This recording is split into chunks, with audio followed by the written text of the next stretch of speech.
हमें तो बाहर ले आए, बाहर मिली हमें तो। डेड बॉडी बाहर रखी थी हाँ। चोट के निशान कहीं कुछ? हाँ गले पे है, गले पर निशान है।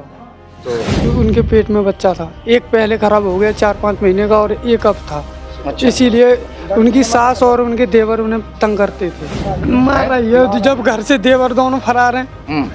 हत्या की है। हाँ हमने बुलाया और हम पर इन्होंने यहाँ से खबर भी नहीं की थी। कल सुबह फोन किया था वो। भाई हो ना आप? हाँ वो रो रही थी बहन। हाँ। एक बेटी की खबर अभी मैंने की और ये पिता बैठे हैं, भाई बैठे हैं, इनकी बेटी भी यहाँ शवगृह में रखी हुई है। मैं बता दूं, मैं इस वक्त बुलंदशहर के ज़िला अस्पताल में पोस्टमार्टम हाउस पर मौजूद हूँ। आप लोग कहाँ से हैं? नयाबास। नयाबास। थाना डिवाई। कौन सा? डिवाई। बिटिया का क्या नाम है? रश्मि। रश्मि। आपका क्या नाम है? रामगोपाल। बताइए कहाँ शादी की, क्या हुआ, बताइए पूरी बात। शादी हुई यहाँ सोरला मलकपुर। सोरला मलकपुर। थाना? थाना अनूपशहर। अनूपशहर।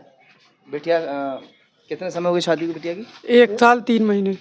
1 साल 3 महीने? हाँ। क्या वजह हुई बिटिया जो है? वो काम फाम नहीं करती थी, उनके पेट में बच्चा था, एक पहले खराब हो गया 4-5 महीने का और एक अब था। अच्छा। इसीलिए उनकी सास और उनके देवर उन्हें तंग करते थे। यानी 4 महीने की प्रेग्नेंट थी आपकी बहन, हाँ इस वजह से वो काम नहीं करती थी क्योंकि पहले एक बच्चा खराब हो गया था। हाँ जी। हैं? हाँ। वजन वगैरह उठाने से। हाँ। तो डॉक्टर ने मना किया हुआ था? हाँ मना किया होता। डॉक्टर ने मना किया। हाँ। अच्छा, फिर क्यों परेशान करते थे? काम क्यों नहीं करती है? काम नहीं करती। हाँ। नौकरानी जो है, जो बेटियां हैं जो शादी करके लेकर आते हैं अपने घर में दुल्हन को, उसे नौकरानी की तरह रखना चाहते हैं, चाहे वो मरे या जिए। इस बात से उन लोगों को कोई फ़र्क नहीं पड़ता क्योंकि उनके घर में भैंस कटिया वगैरह भी पालते हैं कुछ। पालते हैं? कौन काम करता था उसका? वही करती थी, साथ में करवाती थी। साथ में फिर भी लगी रहती थी। हाँ। मगर सारा काम जो है वो आपकी बहन को करना चाहिए था। हाँ। रोटी खाती थी वहाँ पे वो? रोटी खाती थी इसीलिए। आपसे बात करती होगी, क्या कहती थी?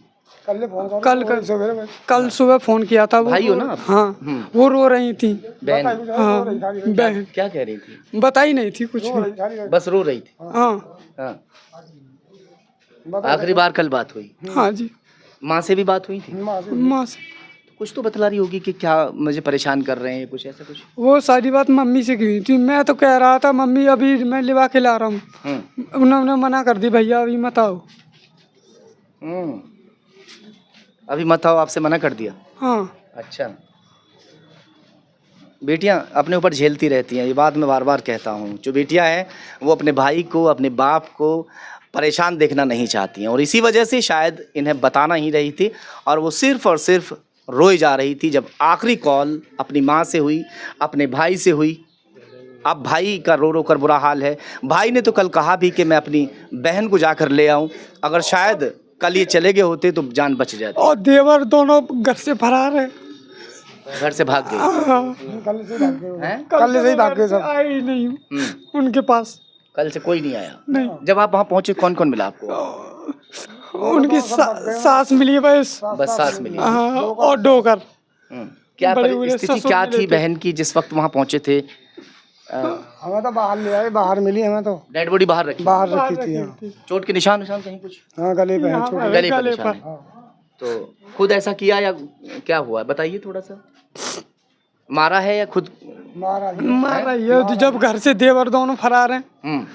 हत्या की है। हाँ हमने बुलाया और हम पर इन्होंने यहाँ से खबर भी नहीं की थी कि तुम्हारी लड़की खत्म हो गई है। दूसरे पड़ोसियों ने कॉल की थी हमें। दूसरे पड़ोस वालों ने बताया हाँ कि आपकी बेटी खत्म हो गई। हाँ। एक खबर नहीं, 2 खबर नहीं, 10 खबर नहीं, कई 100 खबरें तो मैं यहाँ से कर चुका हूँ बेटियों के ख़त्म होने की, बेटियों के मरने की। मगर ये सिलसिला अभी थमने का नाम नहीं ले रहा क्योंकि कड़े कानून शायद नहीं है। बेटियाँ खुद मर जाएं या बेटियों को मार दिया जाए, जब तक उस बेटी को परेशान नहीं किया जाएगा तब तक वो ऐसा कदम नहीं उठाएगी। चलिए खैर, इन्होंने भी आरोप लगाया है कि इनकी बहन की हत्या की है। देखते हैं कि पोस्टमार्टम रिपोर्ट में क्या कुछ निकल कर आता है।